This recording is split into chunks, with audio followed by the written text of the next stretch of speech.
Think walking is just for people too lazy for real exercise? Think again. Most people treat walking like a leisure activity, scrolling through their phones at 2 miles per hour, and that's why they're leaving gains on the table. But here's the secret sauce. Almost every shredded athlete or physique pro you see uses walking as their foundation. Why? Because it melts fat without frying your nervous system or wrecking your recovery.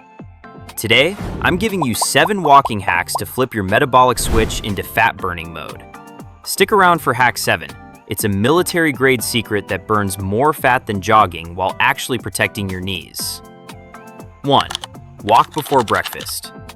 The moment you wake up, your body is in a fasted state with low insulin and stable blood sugar. Walking now taps into the dawn phenomenon, where your body releases growth hormone and cortisol to provide energy. By hitting the pavement for just 10 to 20 minutes before your first bite, you can burn up to 20% more fat than walking after a meal. Plus, you'll spike growth hormone by as much as 300%, which preserves your muscle while the fat melts away. But if you can't walk on an empty stomach, this next hack turns your lunch break into a metabolic cheat code. 2. Walk after your meals. Almost no one does this, but walking for just 2 to 5 minutes within 30 minutes of eating is a game changer. When you eat, your blood sugar spikes, triggering insulin, the hormone that locks your body into fat storage mode. Moving right after a meal can blunt that blood sugar spike by up to 30%. It also stimulates peristalsis, the contractions that move food through your gut, improving digestion and stopping the bloat. Managing your sugar is key, but you're only hoping for results if you aren't doing this next hack, the step tracking. You can't improve what you don't measure. Most people suffer from activity delusion.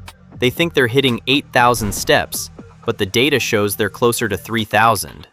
By using your phone or a smartwatch to track your movement, studies show you'll naturally increase your daily activity by over 3,000 steps, about 1.5 miles of free fat burning.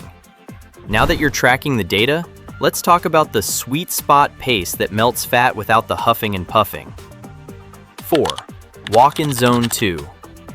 This is the fat oxidation zone, where your body burns the highest percentage of fat for fuel. Use the talk test. If you can speak in full sentences but can't sing a song, you're in Zone 2. This pace builds your mitochondrial engines, the cellular furnaces that burn fat, and boosts fat-metabolizing enzymes by up to 30%. Staying in the zone is the baseline, but what if you could double the burn without adding a single extra step? 5. Incline walking. Stop walking on flat ground and find a hill. A simple 5% incline increases your calorie burn by over 50%, and a 10% grade can more than double it.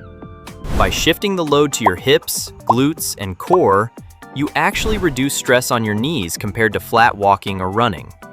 Gravity is your friend for fat loss, but your environment matters too. This next tip is about where you actually decide to walk. 6. Walk in nature.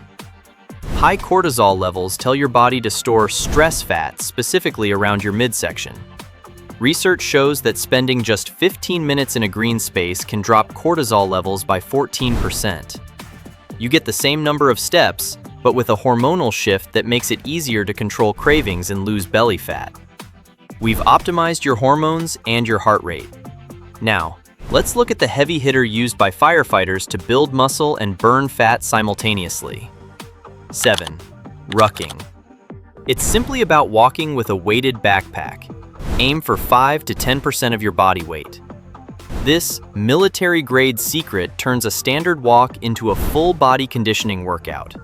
It forces your muscles to work harder, jumping your calorie burn by over 50% while strengthening your core and improving bone density.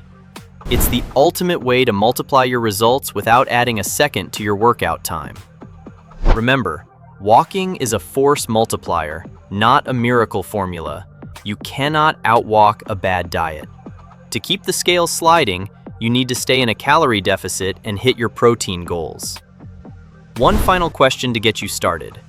Which of these hacks are you going to try on your very next walk? Please let me know in the comments. If you found those hacks useful, you'll want to check out this next video where we break down the real reason you keep hitting a wall with belly fat. It's the missing piece of the puzzle that explains why the scale moves, but your waistline doesn't.